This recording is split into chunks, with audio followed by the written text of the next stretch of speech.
Kung madaming walang nakakaalam nito guys, just like us, kung maybe ang mga nakakaalam nito ay yung may mga pera talaga. Hi guys! So today, I wanna tell you the story of Kangen and kung saan ba talaga galing si Kangen and bakit nag-exist na si Kangen for 51 years dito sa mundo. So this is based on my research and of course you can do your own research and this is based din sa mga orientation na natanda namin way back 10 months before kami naka-acquire ng Kangen. Kangen po is distributed by the Enagia Company. It's a Japan-based technology in Osaka. So 51 years na po sila existing at nagda-distribute in 28 countries and in 42 locations around the world. Napakadami ng testimonies and backup na research and papatunay kung gaano kaganda yung Kangen water. So saan ba talaga galing si Kangen? Ano ba talaga yung history niya? So, madaming walang nakakaalam nito guys, just like us. Kung hindi namin to nakilala si Kangen, maybe ang mga nakakaalam nito ay yung may mga pera talaga na nakakapunta sa mga iba't ibang lugar, sa iba't ibang sulok ng mundo, kung saan mas malusog at mas mahaba ang buhay ng mga tao.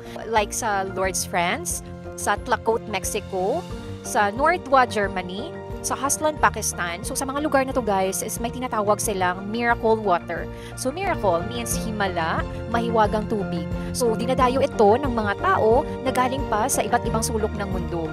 So actually kahit mayor namin dito sa lugar namin, nakapunta na po sa Lourdes, France. So matagal na talaga siyang palaisipan kung ano ang meron sa miracle water at bakit mahaba ang buhay ng mga tao na nakapalibot doon sa lugar na yun na umiinom at naliligo ng tubig nila. And the scientists from Japan nagpunta doon sa mga lugar na may miracle water. In 20 years of research, na-discover nila guys na ang pinakasekreto is kulog at kidlat. So pag tumatama pala ang kidlat sa tubig, naglalabas ito ng napakalakas na energy. At dahil dito, ang tubig na normal is nagbabago. So ito ay nagiging alkaline, mayaman sa active hydrogen, at may kakaibang antioxidants property na tumutulong labanan ang mga free radicals, pabagalin ang pagtanda, may superior hydration siya, at suportahan ang kalusugan.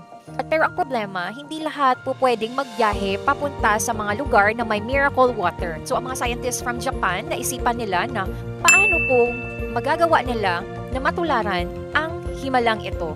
Sa pamamagitan ng advanced electrolysis technology, nakagawa sila ng tubig na may parehong katangian, alkaline, antioxidant-rich, at mas madaling mahigop ng katawan. At tinawag nila itong Kangen, na ang ibig sabihin ay pagbalik sa pinagmulan ng tubig.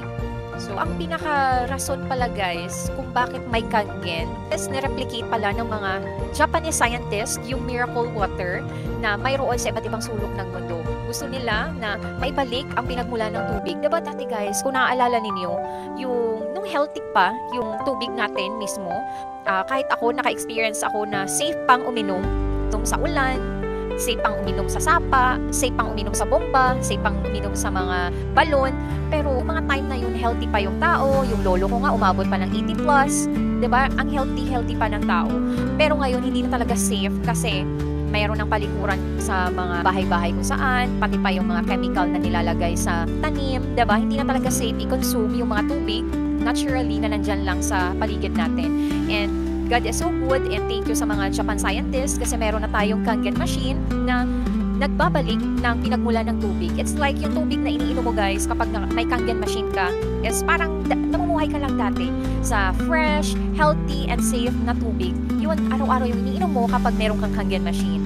So yun ang pinaka-reason bakit we avail Kangen machine ko kasi ito talaga yung kailangan natin. Anyway guys, based on my research, yung mga tao na merong miracle water sa mga lugar nila is napakahaba ng buhay. Mga 100 plus up to 200 yung inaabot ng buhay nila. So, yun pala yung pinakarason kung bakit naintriga yung mga Japan scientists na pag-aralan yung tubig and na-replicate nila or ginaya nila through Kangen machine, through electrolysis technology, kasi alam naman natin ang galing-galing talaga ng mga Japan technology or Japan scientists. So, nagaya nga nila. At yan na yung Kangen machine ngayon.